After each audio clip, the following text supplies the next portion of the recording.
अस्सलाम वालेकुम। आऊं आहियां मीर मुस्लिम ऐं अवां ॾिसी रहिया आहियो मुंहिंजी YouTube video series financial literacy in Sindhi जी 6हीं वीडियो, जंहिंजो नालो आहे Pakistan versus India versus European union versus America, comparison of stock market participants and analysis. अशो वॾो नालो थी वियो, पर इहो जेको नालो आहे उहो त वॾो आहे, पर पाण ॻाल्हि छा कंदासीं हिन वीडियो में उहा मुख़्तसर उहा इहा ॻाल्हि इहा आहे त पाण ॾिसंदासीं त इहे जेके मुल्क आहिनि उन्हनि में स्टॉक मार्केट में कमु करण वारा माण्हू केतिरा आहिनि ऐं उहे घटि आहिनि या वधीक आहिनि, उन ते पाण तर्जुमो करणो आहे। ऐं आख़िर में पाण जेको आहे सो स्टॉक मार्केट जी अहमियत ते थोरी सी ॻाल्हि कंदासीं इन्हनि सभिनी मौज़ूअनि ते। पर सभिनि खां पहिरीं दुरूद पाक सल्लल्लाहु तआला अला मुहम्मद सल्लल्लाहु तआला अलैहि वसल्लम।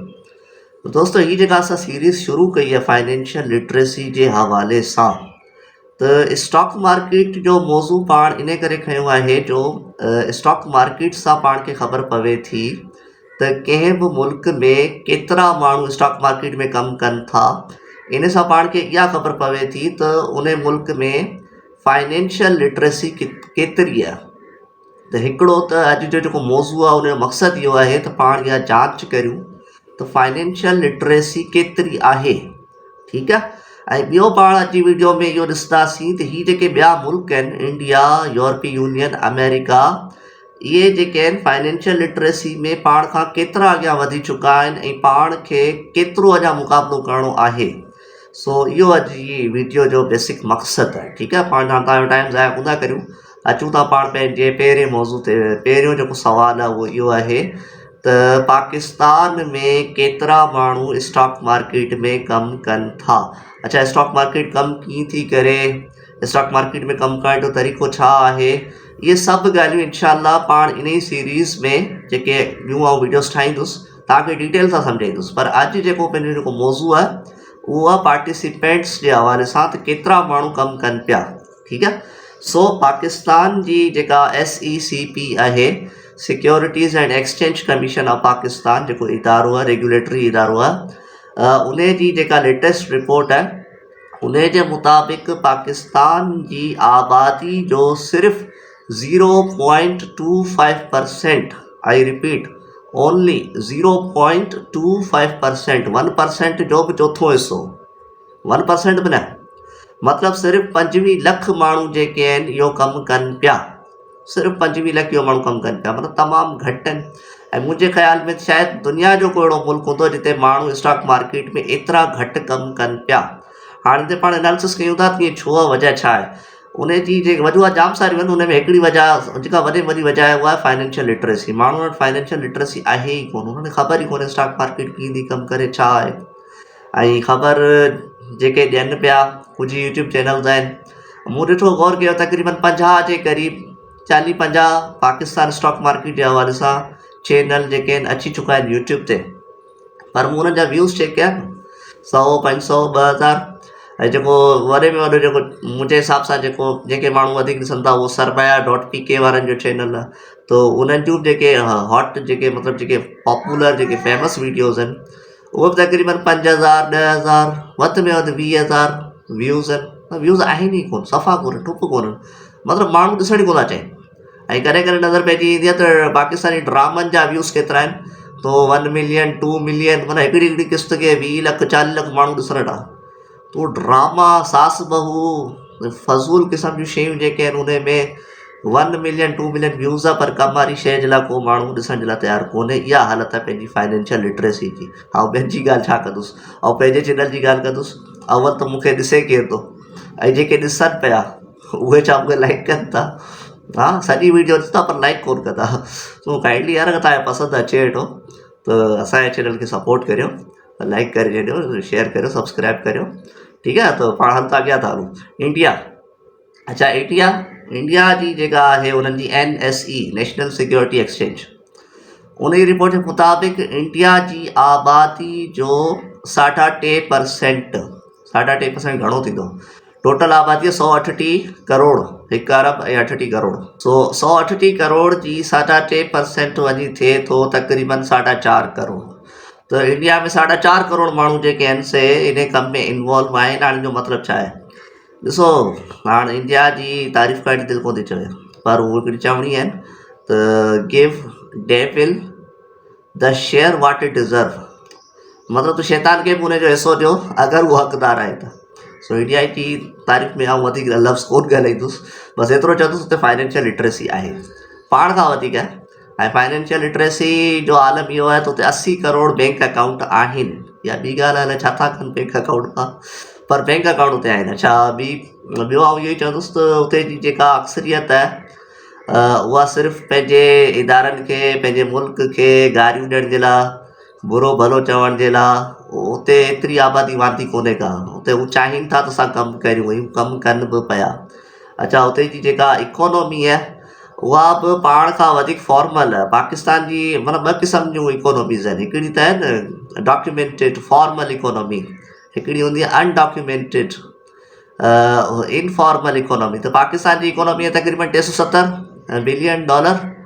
उहा इंडिया जी हिकिड़ी कंपनी आहे टाटा कंपनी, उहा उन जी जेका वर्थ आहिनि उहा पाकिस्तानी इकोनॉमी खां वधीक आहे। माना आहे हैरत जी ॻाल्हि आहे। त हुते जी हिकिड़ी कंपनी पाकिस्तान सॼो मुल्क जेको आहे सो जेको कमाए पियो उन खां वधीक उन जी हिकिड़ी कंपनी कमाए पई, या आहे त हैरत जी ॻाल्हि। त बहरहाल मूं ॻाल्हि इहा पई कई त पाकिस्तान जी इकोनॉमी जेका आहे सा फॉर्मल $370 बिलियन जे क़रीब आहे। इनफॉर्मल इकोनॉमी पाकिस्तान जी उन खां वधीक आहे, तक़रीबन $450 अरब जी इकोनॉमी आहे। त पाकिस्तान जी जेका इकोनॉमी आहे उहा आहे इनफॉर्मल, हुते जी जेका आहे फॉर्मल वधीक आहे। हिकिड़ी वजह इहा आहे। इकोनॉमी डाइवर्सिफाइड बि आहे हुनजी, उन्हनि वटि मल्टाएनेशनल कंपनियूं आहिनि, सॼी दुनिया जो पैसो हुते अचे थो, इन्वेस्टर हुते इन्वेस्ट कनि था, मल्टाएनेशनल कंपनियूं।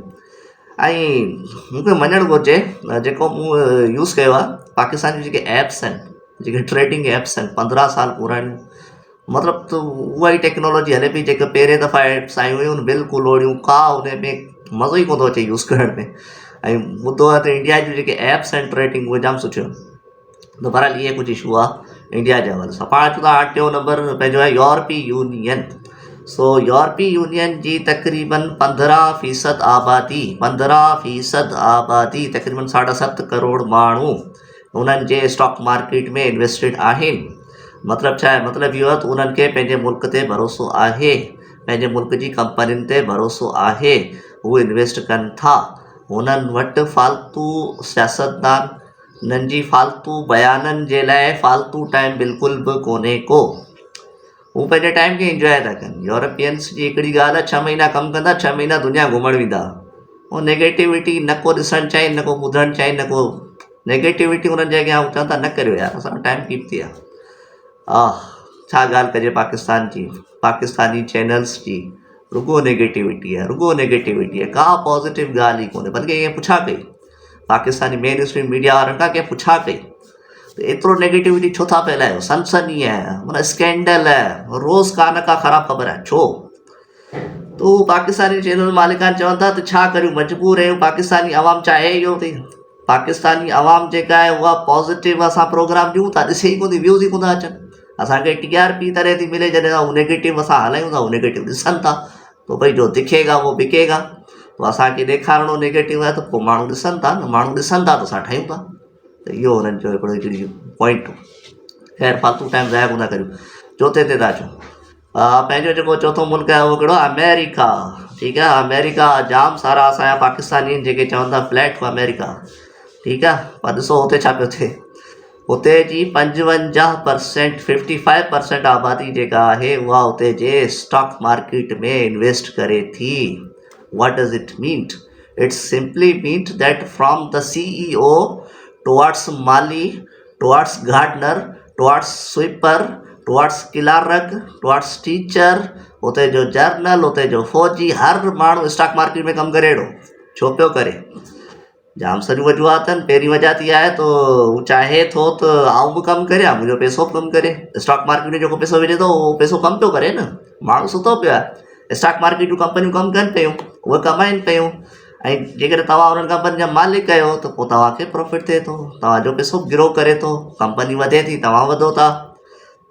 सम्झ सोच। त हुते ई 55% आबादी जेका 18 करोड़ थिए थी, तो ये 55% आबादी जेका 18 करोड़ थिए थी उनजी सम्झ इहा आहे त न सिर्फ़ु पाण कमु करिणो बल्कि पंहिंजे पैसे खे फंड ते लॻाए छॾिणो आहे। ऐं पोइ नतीजो छा थो निकिरे, जॾहिं 55% आबादी इन्वेस्ट करे थी स्टॉक मार्केट में, स्टॉक मार्केट खे जुए ऐं सटे जी जॻह कोन थी सम्झे। अगरि हुते बि जाम सारा माण्हू हिनखे जुए सटे वांगुरु ई हलाइनि था, हुन ते पाण कॾहिं पोइ डिस्कस करे वठंदासीं। पर जॾहिं हुनजी 55% आबादी स्टॉक मार्केट में कमु करे थी, पोइ हुनजो नतीजो छा थो निकिरे, नतीजो इहो थो निकिरे ऐं हुनजी जेका आबादी आहे उहा सिर्फ़ु जेको आहे पंहिंजे मुल्की इदारनि ते जेको आहे सो ॻाल्हियूं कोन थी करे, पंहिंजे मुल्क खे बुरो भलो कोन थी चए। इहो इन बहस में कोन थी पवे त मुल्क ग़लति त कोन ठही वञो मुल्क जो जेको ठहण जो जेको नज़रियो आहे उहो ग़लति त कोन्हे को। इन अहिड़ियुनि बहसनि में पाण पवंदा आहियूं त मुल्क ग़लति त कोन ठही वञो। त उहे ईअं कोन था कनि, फ़ज़ूल क़िस्म जी बहसुनि में कोन था पवनि, फ़ज़ूल सियासतदाननि जे पोयां कोन था पवनि, पंहिंजे मुल्क ते भरोसो कनि था, पंहिंजे मुल्क ते इन्वेस्ट कनि था। पोइ हुनजो नतीजो इहो निकिरे थो त उहे जेके आहिनि सुपर पावर आहिनि। ऐं चई सघिजे थो हुननि जो सुपर पावर हुअण जी वजह जेका मेन वजह आहे उहो हुन जो कॉर्पोरेट कल्चर, बिज़नेस कल्चर। उहे जेके हुननि जा कॉर्पोरेट्स आहिनि, वॾियूं कंपनीज़ आहिनि, उहे फंड थियूं कनि हुननि जे जेके प्रेसिडेंट जा जेके उम्मीदवार हूंदा आहिनि उन्हनि खे पैसो पंहिंजी फंडिंग कंदियूं आहिनि। ऐं पोइ नतीजो इहो निकिरंदो आहे त हुननि जो जेको बि हुकुमरान अचे थो उहो जेको आहे सो बिज़नेस जे ख़िलाफ़ु ॻाल्हि कोन थो करे सघे, त हुते बिज़नेस खे प्रायोरिटी आहे। सो जेसीं ताईं पाण बिज़नेस खे प्रायोरिटी कोन ॾींदासीं पाकिस्तानी, त छा थींदो। मिसकनसेप्शन्स जाम आहिनि यार। कॾहिं पाण वीडियोस ठाहींदासीं त पाकिस्तानी स्टॉक मार्केट जे बारे में मिसकनसेप्शन, जुए सटे जी जॻह आहे, पैसा ज़ाया था थियनि। यकीन ॾियणो पैसा ज़ाया कोन था थियनि। तव्हांजो मिसाल आऊं अॻियां आऊं वेठो आहियां, हिकिड़े साल खां कमु कयां पियो ऐं आऊं हल्फनि चई सघां थो त मुंहिंजो हिकिड़ो रुपए जो नुक़सानु कोन थियो आहे। ऐं जॾहिं मुंहिंजो कमु स्टार्ट कयो पिए, सभई मुंहिंजा दोस्त जंहिंसां मूं ॻाल्हि थिए कई त यार स्टॉक मार्केट में कमु करिणो, सभिनि ख़बर कहिड़ी पहिरीं ॻाल्हि इहा अची तुंहिंजा पैसा ॿुॾी वेंदा, जा तुंहिंजा पैसा ज़ाया थी वेंदा। ऐं अॼु हिकिड़ो साल थी वियो, अलाए शुक्र आहे हिकिड़ो रुपयो मुंहिंजो नुक़सानु कोन थियो, मुंहिंजो प्रॉफिट आहे। त पाकिस्तान में टोटल माण्हू केतिरा आहिनि? 2.5 लख। 25 करोड़ मां 2.5 लख, 2.5 लख खां पाण घटि सघूं था।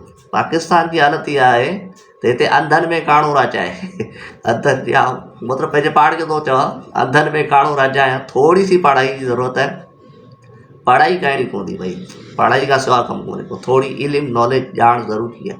पर अहिड़ी कंपनी ॾिसणी पवंदी न, कंपनी कमु करे पई, हाणे फ़ज़ूल फालतू कंपनी ॾिसो नुक़सानु ई कंदो पंहिंजो।